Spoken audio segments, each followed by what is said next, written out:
Samantala, ikalawang araw pa lamang mula nang muling ipatupad sa bansa ang No Contact Apprehension Policy para sa mga lalabag sa batas trapiko, ngunit ilang mga grupo na nagpahayag ng hinaing patungkol sa pulisiya.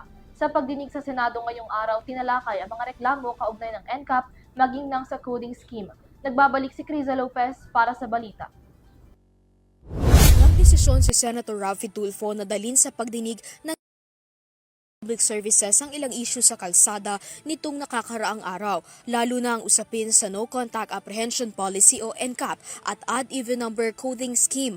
Dumalo sa pagdinig si Transportation Secretary Vince Dizon at MMDA Attorney Victor Maria Nunez. Nilinaw rito ni Attorney Nunez ang ilang mga kondisyon sa NCAP, katulad ng sistema dito, pagsusumite ng contest o pilang ng mga nakatanggap ng violation at presyo ng bawat paglabag na mahuhuli sa CCTV. Nabanggit ni Nunez ang single ticketing system kung saan nagkasundo ang mga LGU sa Metro Manila na magkaroon ng uniform fine sa bawat paglabag sa batas trapiko. Isa ang mataas na presyo ng multa ang inaalmahan ng mga driver sa kalsada. Anong reason bakit nagkakaproblema itong mga motorista sa mga taga-LGU? Yung unang issue po na ni-raise ng mga transport group laban sa LGUs na nagpatupad nito is the fines and penalties, na medyo malayo yung penalty noon na ini-implement ng MMDA sa LGUs.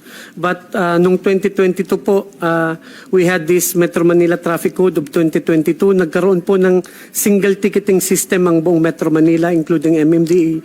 All 17 LGUs and MMDA nagkaroon po ng uniform ticketing system and uniform fines and penalties. Sa pananaw ni Secretary Dizon kaugnay sa issue ng penalties na naitaasan noon sa Korte Suprema, sang-ayon siya na dapat ay pantay-pantay ang mga ipinapataw na multa.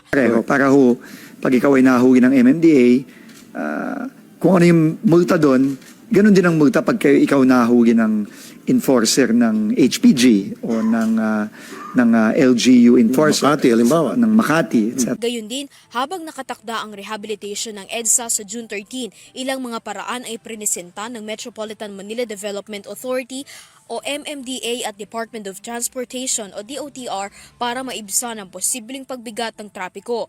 Anya ni Dizon, nakipag-partner na ang DOTR sa San Miguel Corporation kung saan hiniling ng tanggapan ng pamahalaan na alisin muna ang toll fee sa ilang istasyon ng Skyway sa oras na umabot na sa Stage 3 ang rehabilitation. And one major diversion is really Skyway.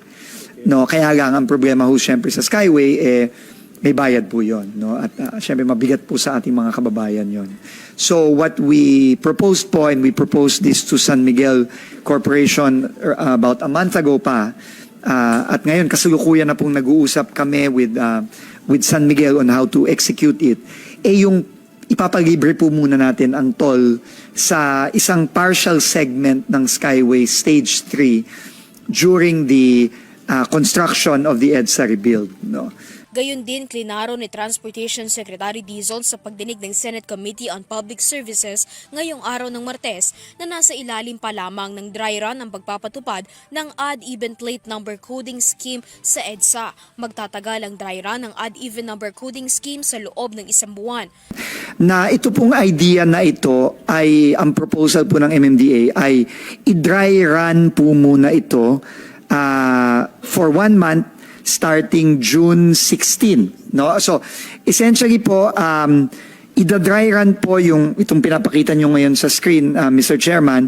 Pero habang dinadry run po ito, wala pong huli, walang violation, pero makikiusap lang po tayo ng cooperation ng publiko para lang po makita kung talagang magiging epektibo ito o hindi. Kung masuri naman ng MMDA ang naging dry run ng odd-even number coding scheme at mapatunayang hindi nito napagaan ang bigat ng trapiko sa EDSA, ay ihihinto muna ito. Yan, kasama lang po ito sa mga, kumbaga, out of the box na iniisip ang MMDA. So, bukod sa coding scheme at pagpapadaan sa Skyway, nakahanda na rin ang pamunuan ng MRT3 na maglabas pa ng 4 na bagon tuwing peak hours para asistihan ang mga commuter sa kanilang pag-alis at pag-uwi. Samantala, hiling naman ni Senator Raffy Tulfo sa mga opisyal na resolbahin sa lalong madaling panahon ang mga issue sa kalsada na nagdudulot ng unintentional violation sa mga driver. Para sa EuroTV News, Criza Lopez, sumasaludo sa bawat Pilipino.